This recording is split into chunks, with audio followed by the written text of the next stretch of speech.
Coming up on 5 Minute News. Republican states pull out of effort to thwart voter fraud. More than 20 Atlanta protesters charged with terrorism. And stalled imports of solar panels from China begin to arrive. It's Tuesday, March 7. I'm Anthony Davis. 3 Republican-led states on Monday pulled out of a bipartisan effort to ensure accurate voter lists, undermining a system with a demonstrated record of combating voter fraud. The moves, encouraged by disgraced former President Donald Trump, are the latest indication of how conspiracy theories related to the 2020 presidential outcome continue to ripple through the Republican Party and upend long-established traditions in how the country administers elections. Chief election officials in Florida, Missouri, and West Virginia noted the Electronic Registration Information Center, more commonly known as ERIC, that they would depart the voluntary program, which has long been comprised of both Republican-led and Democratic-led states. They joined Louisiana, which left last year, and Alabama, which previously announced plans to withdraw this year. Ohio Secretary of State Frank LaRose, in a letter to member states yesterday, also threatened to withdraw. That came just weeks after the Republican defended the system, telling reporters it was one of the best fraud-fighting tools that we have. Florida and its 14.4 million registered voters pose a considerable loss for the data-sharing group, which relies heavily on member states to produce reports on voters who may have died or those who have moved to another state.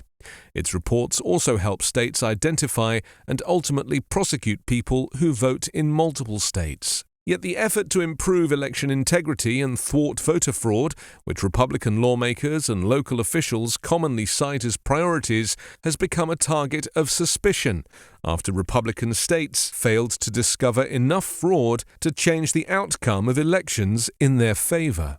With no national voting registration clearinghouse, ERIC was the only data-sharing program among states.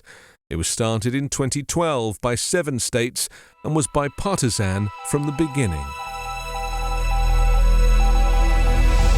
More than 20 people from around the country faced domestic terrorism charges yesterday after dozens of people in black masks attacked the site of a police training center under construction in a wooded area outside Atlanta, where one protester was killed in January. The site has become the flashpoint of ongoing conflict between authorities and pro-democracy protesters who have been drawn together, joining forces to protest a variety of causes, among them people against the militarization of police, others who aim to protect the environment, and some who oppose corporations they see as helping to fund the project through donations to a police foundation. Flaming bottles and rocks were thrown at officers during a protest on Sunday at Cop City, where 26-year-old environmental activist Manuel Esteban Paez Terán, or Tortuguita, was shot to death by officers during a raid at a protest camp in January. Almost all of the 23 people arrested are from states across the US, while one is from Canada and another from France. Like many protesters, Tortuguita was dedicated to preserving the environment, friends and family said, ideals that clashed with Atlanta's hopes of building a $90 million Atlanta Public Safety Training Center meant to boost preparedness and morale after George Floyd's execution in 2020. US imports of solar panels are finally picking up steam after months of gridlock stemming from implementation of a new law banning goods made with forced labor, according to 2 Chinese solar companies. A White House official confirmed the thaw in shipments at an energy conference on Monday, attributing it to clearer rules around complying with the Uyghur Forced Labor Protection Act. The law prohibits imports of products made in China's Xinjiang region, where Chinese authorities are reported to have established labor camps for ethnic Uyghur and other Muslim groups. China denies any abuses. The movement of panels that have been stuck at the border or awaiting shipment from overseas should help alleviate delays in US solar project development stemming from implementation of UFLPA, which went into effect in June of last year. The freeze in project building posed a risk to the Biden administration's clean energy and climate change goals, the industry has said. Major Chinese manufacturers said their products had started to flow into the market in recent weeks.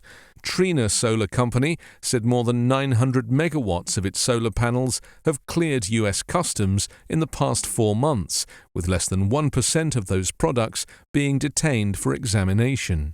The products were primarily made by Trina, Jinko, and Longi Green Energy Technology, according to industry sources. Those companies typically account for up to a third of U.S. solar panel supplies. You can subscribe to the 5-Minute News Patreon for bonus videos, commentary, and more. Go to patreon.com/5minutenews.